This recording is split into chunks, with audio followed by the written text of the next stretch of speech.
And the people of Israel, the whole congregation, came into the wilderness of Zin in the 1st month, and the people stayed in Kadesh.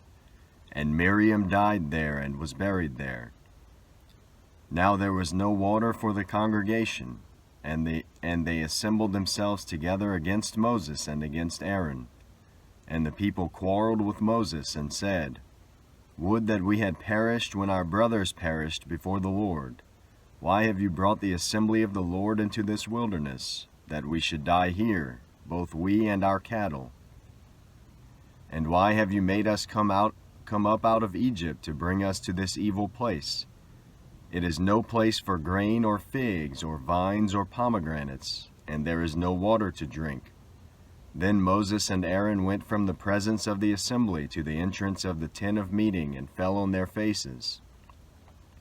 And the glory of the Lord appeared to them, and the Lord spoke to Moses, saying, "Take the staff, and assemble the congregation, you and Aaron your brother, and tell the rock before their eyes to yield its water.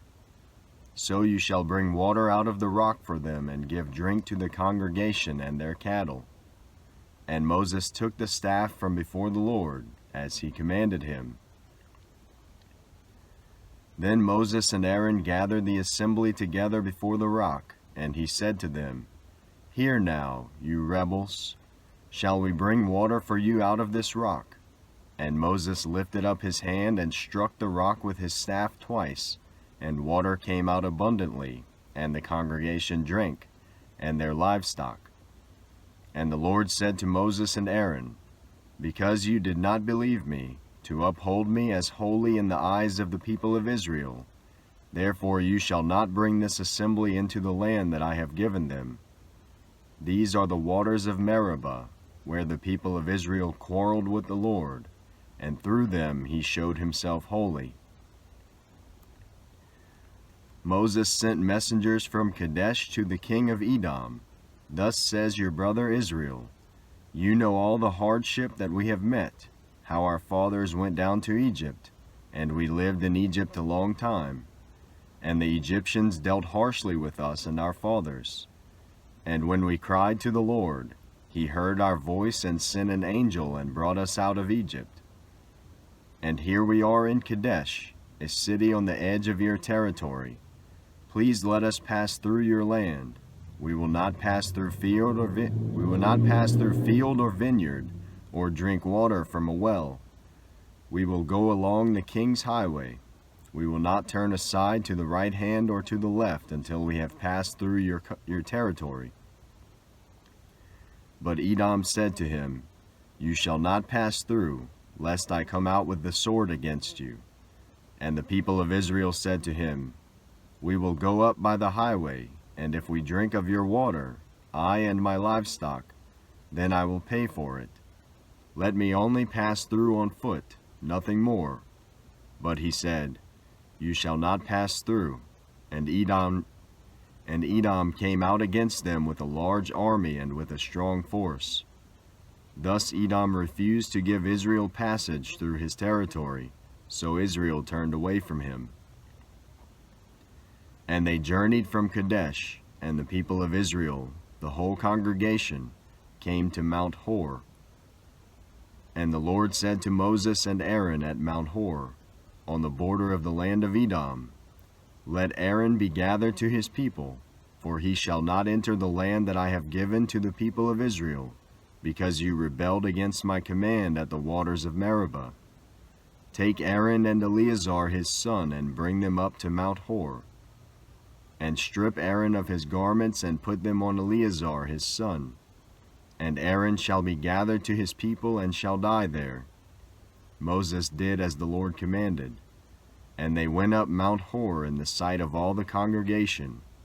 And Moses stripped Aaron of his garments, and put them on Eleazar his son. And Aaron died there on the top of the mountain. Then Moses and Eleazar came down from the mountain. And when all the congregation saw that Aaron had perished, all the house of Israel wept for Aaron 30 days. When the Canaanite, the king of Arad, who lived in the Negeb, heard that Israel was coming by the way of Atharim, he fought against Israel, and took some of them captive. And Israel vowed a vow to the Lord, and said, If you will indeed give this people into my hand, then I will devote their cities to destruction. And the Lord heeded the voice of Israel, and gave over the Canaanites, and they devoted them and their cities to destruction. So the name of the place was called Hormah. From Mount Hor they set out by the way to the Red Sea, to go around the land of Edom. And the people became impatient on the way. And the people spoke against God and against Moses. Why have you brought us up out of Egypt to die in the wilderness? For there is no food and no water, and we loathe this worthless food. Then the Lord sent fiery serpents among the people, and they bit the people, so that many people of Israel died. And the people came to Moses and said, We have sinned, for we have spoken against the Lord and against you. Pray to the Lord, that he take away the serpents from us. So Moses prayed for the people. And the Lord said to Moses, Make a fiery serpent and set it on a pole, and everyone who is bitten, when he sees it, shall live. So Moses made a bronze serpent and set it on a pole. And if a serpent bit anyone, he would look at the bronze serpent and live. And the people of Israel set out and camped in Oboth. And they set out from Oboth and camped at Abiram, in the wilderness that is opposite Moab, toward the sunrise. From there they set out and camped in the valley of Zered. From there they set out and camped on the other side of the Arnon, which is in the wilderness that extends from the border of the Amorites, for the Arnon is the border of Moab, between Moab and the Amorites. Therefore it is said in the book of the wars of the Lord, Waheb in Suphah, and the valleys of the Arnon, and the slopes of the valleys that extends to the seat of Ar. Waheb in Suphah, and the valleys of the Arnon, and the slopes of the valleys that extends to the seat of Ar, and leans to the border of Moab. And from there they continued to Beer, that is the well of which the Lord said to Moses, Gather the people together, so that I may give them water. Then Israel sang this song, Spring up, O well, sing to it, the well that the princes made, that the nobles of the people dug, with the scepter and with their staffs. And from the wilderness they went on to Mattanah, and from Mattanah to Nahaliel, and from Nahaliel to Bamoth, and from Bamoth to the valley lying in the region of Moab by the top of Pisgah that looks down on the desert. Then Israel sent messengers to Sihon, king of the Amorites, saying, Let me pass through your land. We will not turn aside into field or vineyard. We will not drink the water of a well. We will go by the king's highway until we have passed through your territory. But Sihon would not allow Israel to pass through his territory. He gathered all his people together and went out against Israel to the wilderness and came to Jahaz and fought against Israel. And Israel defeated him with the edge of the sword and took possession of his land from the Arnon to the Jabbok, as far as to the Amorites, for the borders of the Amorites was strong, for the border of the Ammonites was strong. And Israel took all these cities, and Israel settled in all the cities of the Amorites, in Heshbon, and in all its villages. For Heshbon was the city of Sihon the king of the Amorites, who had fought against the former king of Moab and taken all his land out of his hand, as far as the Arnon. Therefore the ballad singers say, Come to Heshbon, let it be built, let the city of Sihon be established. For fire came out of Heshbon, flame from the city of Sihon. It devoured Ar of Moab, and swallowed the heights of the Arnon. Woe to you, O Moab! You are undone, O people of Chemosh! he has made his sons fugitives and his daughters captives to an Amorite king, Sihon. So we overthrew them. Heshbon as far as Dibon perished, and we laid waste as far as Nophah. Fire spread as far as Medeba. Thus Israel lived in the land of the Amorites, and Moses sent to spy out Jazer, and they captured its villages and dispossessed the Amorites who were there. Then they turned and went up by the way to Bashan, and Og the king of Bashan came out against them, he and all his people, to battle at Edrei. But the Lord said to Moses, Do not fear him, for I have given him into your hand, and all his people, and his land. And you shall do to him as you did to Sihon king of the Amorites, who lived at Heshbon. So they defeated him and his sons and all his people, until he had no survivor left, and they possessed his land. Then the people of Israel set out and camped in the plains of Moab beyond the Jordan at Jericho. And Balak the son of Zippor saw all that Israel had done to the Amorites. And Moab was in great dread of the people, because they were many. Moab was overcome with fear of the people of Israel. And Moab said to the elders of Midian, This horde will now lick up all that is around us, as the ox licks up the grass of the field. So Balak the son of Zippor, who was king of Moab at that time, sent messengers to Balaam the son of Beor at Pethor, which is near the river in the land of the people of Amal, to call him, saying, Behold, a people has come out of Egypt. They cover the face of the earth, and they are dwelling opposite me. Come now, curse this people for me, since they are too mighty for me. Perhaps I shall be able to defeat them and drive them from the land, for I know that he whom you bless is blessed, and he whom you curse is cursed. So the elders of Moab and the elders of Midian departed with the fees for divination in their hand, and they came to Balaam and gave him Balak's message. And he said to them, Lodge here tonight, and I will bring back word to you, as the Lord speaks to me. So the princes of Moab stayed with Balaam. And God came to Balaam and said, Who are these men with you? And Balaam said to God, Balak the son of Zippor, king of Moab, has sent to me, saying, Behold, a people has come out of Egypt, and it covers the face of the earth. Now come, curse them for me. Perhaps I shall be able to fight against them and drive them out. God said to Balaam, You shall not go with them. You shall not curse the people, for they are blessed.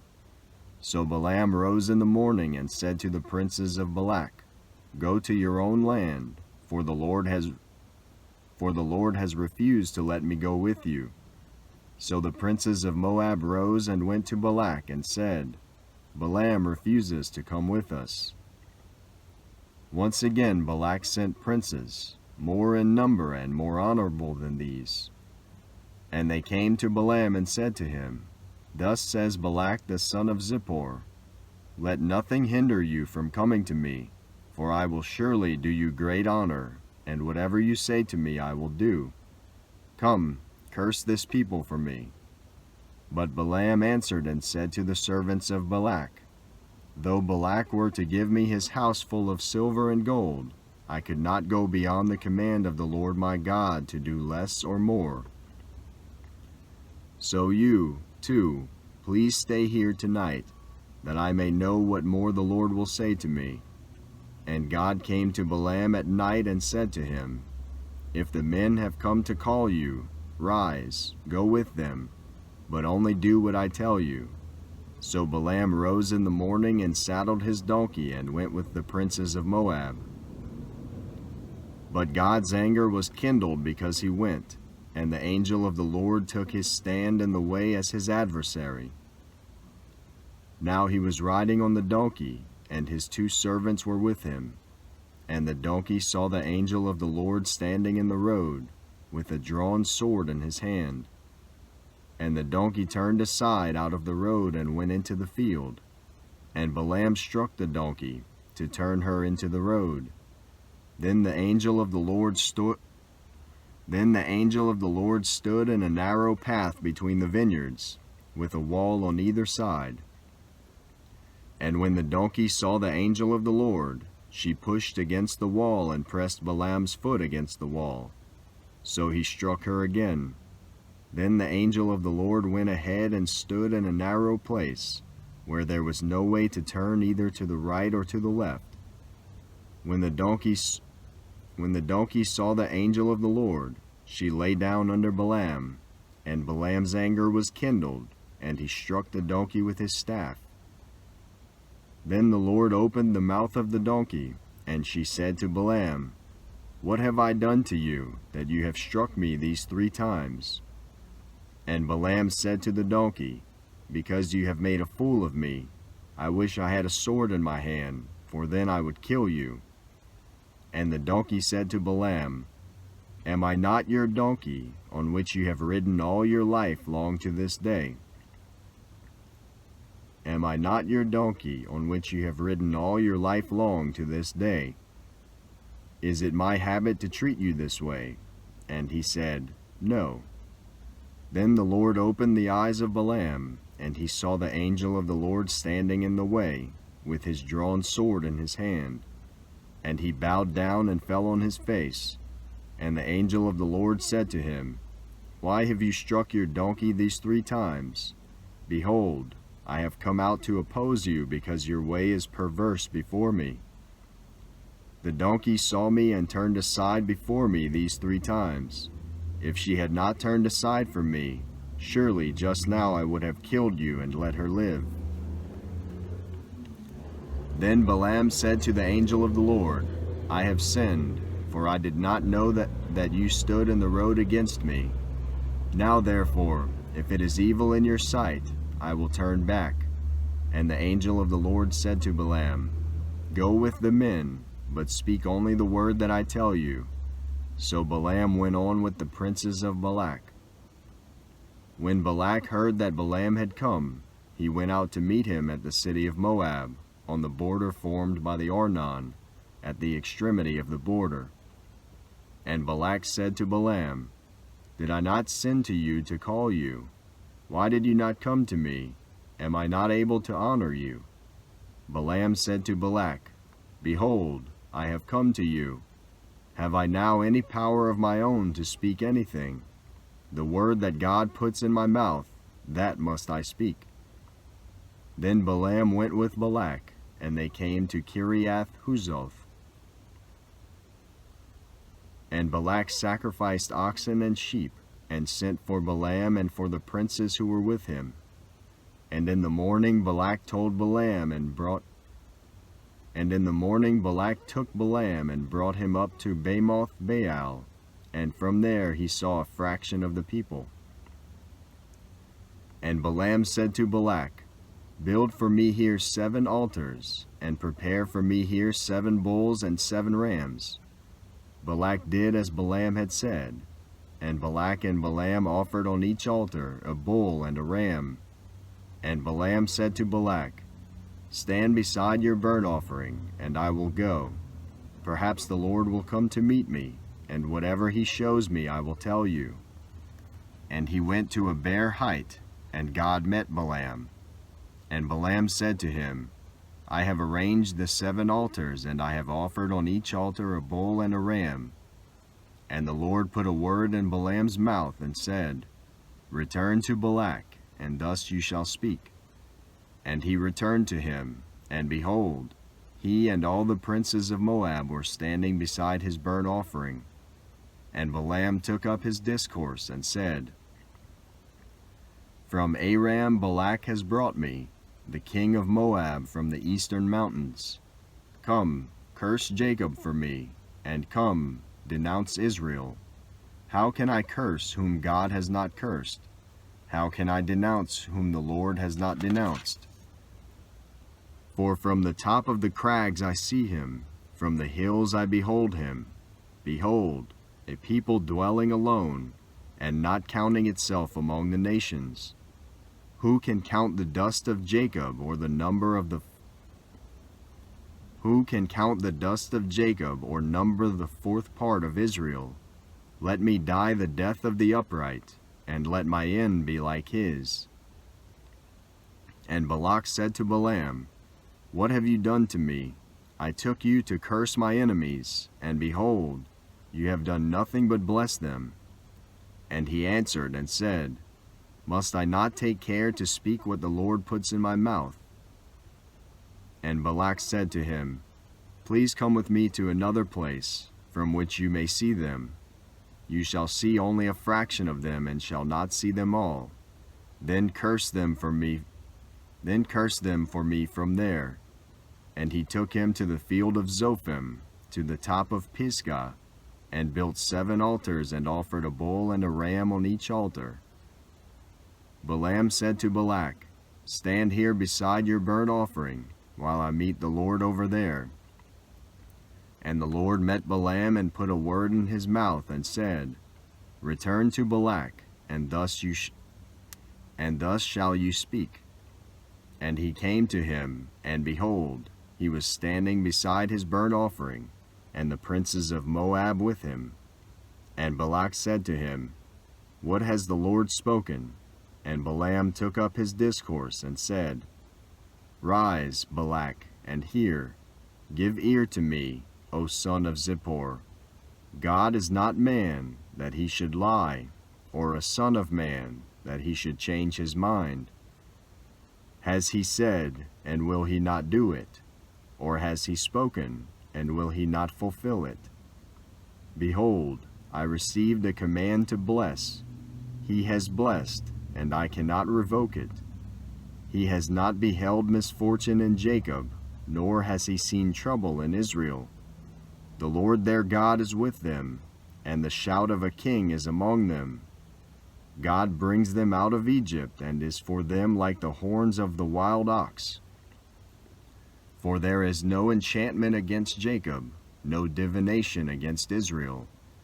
Now it shall be said of Jacob and Israel, What has God wrought? Behold, a people. As a lioness it rises up, and as a lion it lifts itself. It does not lie down until it has devoured the prey and drunk the blood of the slain. And Balak said to Balaam, Do not curse them at all, and do not bless them at all. But Balaam answered Balak, Did I not tell you, all that the Lord says, that I must do? And Balak said to Balaam, Come now, I will take you to another place. Perhaps it will please God that you may curse them for me from there. So Balak took Balaam to the top of Peor, which overlooks the desert. And Balaam said to Balak, Build for me here 7 altars, and prepare for me here 7 bulls and 7 rams. And Balak did as Balaam had said, and offered a bull and a ram on each altar. When Balaam saw that it pleased the Lord to bless Israel, he did not go, as at other times, to look for omens, but set his face toward the wilderness. And Balaam lifted up his eyes and saw Israel camping tribe by tribe. And the Spirit of God came upon him, and he took up his discourse, and said, The oracle of Balaam the son of Beor, the oracle of the man whose eye is opened, the oracle of him who hears the words of God, who sees the vision of the Almighty. Falling down with his eyes uncovered, How lovely are your tents, O Jacob, your encampments, O Israel! Like palm groves that stretch afar, like gardens beside a river, like aloes that the Lord has planted, like cedar trees beside the waters. Water shall flow from his buckets, and his seed shall be in many waters. His king shall be higher than Agag, and his kingdom shall be exalted. God brings him out of Egypt, and is for him like the horns of the wild ox. He shall eat up the nations, his adversaries, and shall break their bones in pieces and pierce them through with his arrows. He crouched, he lay down like a lion and like a lioness. Who will rouse him up? Blessed are those who bless you, and cursed are those who curse you. And Balak's anger was kindled against Balaam, and he struck his hands together. And Balak said to Balaam, I called you to curse my enemies, and behold, you have blessed them these 3 times. Therefore now flee to your own place. I said, I will certainly honor you, but the Lord has held you back from honor. And Balaam said to Balak, Did I not tell your messengers whom you sent to me, if Balak should give me his house full of silver and gold, I would not be able to go beyond the word of the Lord, to do either good or bad of my own will. What the Lord speaks, that will I speak. And now, behold, I am going to my people. Come, I will let you know what this people will do to your people in the latter days. And he took up his discourse and said, The oracle of Balaam the son of Beor, the oracle of the man whose eye is opened, the oracle of him who hears the words of God, and knows the knowledge of the Most High, who sees the vision of the Almighty, falling down with his eyes uncovered. I see him, but not now. I behold him, but not near. A star shall come out of Jacob, and a scepter shall rise out of Israel. It shall crush the forehead of Moab and bring down all the sons of Sheth. Edom shall be dispossessed. Seir also, his enemies, shall be dispossessed. Israel is doing valiantly, and one from Jacob shall exercise dominion and destroy the survivors of cities. Then he looked on Amalek and took up his discourse and said, Amalek was the first among the nations, but its end is utter destruction. And he looked on the Canaanite and took up his discourse and said, Enduring is your dwelling place, and your nest is set on the rock. Nevertheless, Cain shall be burned when Ashur takes you away captive. And he took up his discourse and said, Alas, who shall live when God does this? But ships shall come from Kittim, and shall afflict Ashur and Eber, and he too shall come to utter destruction. Then Balaam rose and went back to his place, and Balak also went his way. While Israel lived in Shittim, the people began to whore with the daughters of Moab. These invited the people to the sacrifices of their gods, and the people ate and bowed down to their gods. So Israel yoked himself to Baal of Peor, and the anger of the Lord was kindled against Israel.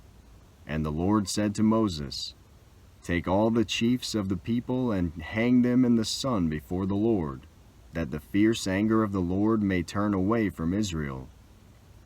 And Moses said to the judges of Israel, Each of you kill those of his men who have yoked themselves to Baal of Peor.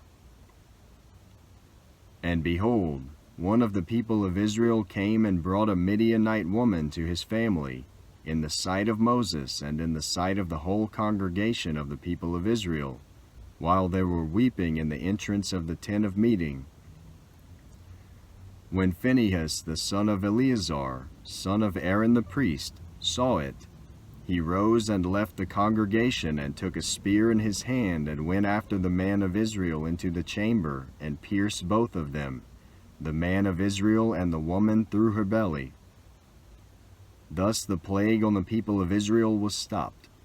Nevertheless, those who died by the plague were 24,000. And the Lord said to Moses, Phinehas the son of Eleazar, son of Aaron the priest, has turned back my wrath from the people of Israel, in that he was jealous with my jealousy among them, so that I did not consume the people of Israel in my jealousy. Therefore say, Behold, I give to him my covenant of peace, and it shall be to him and to his descendants after him the covenant of a perpetual priesthood, because he was jealous for his God and made atonement for the people of Israel. The name of the slain man of Israel, who was killed with the Midianite woman, was Zimri the son of Salu, chief of a father's house belonging to the Simeonites. And the name of the Midianite woman who was killed was Cosbi, the daughter of Zur, who was the tribal head of a father's house in Midian. And the Lord spoke to Moses, saying, Harass the Midianites and strike them down, for they have harassed you with their wiles, with which they beguiled you in the matter of Peor, and in the matter of Cosbi, the daughter of the chief of Midian, their sister, who was killed on the day of the plague on account of Peor.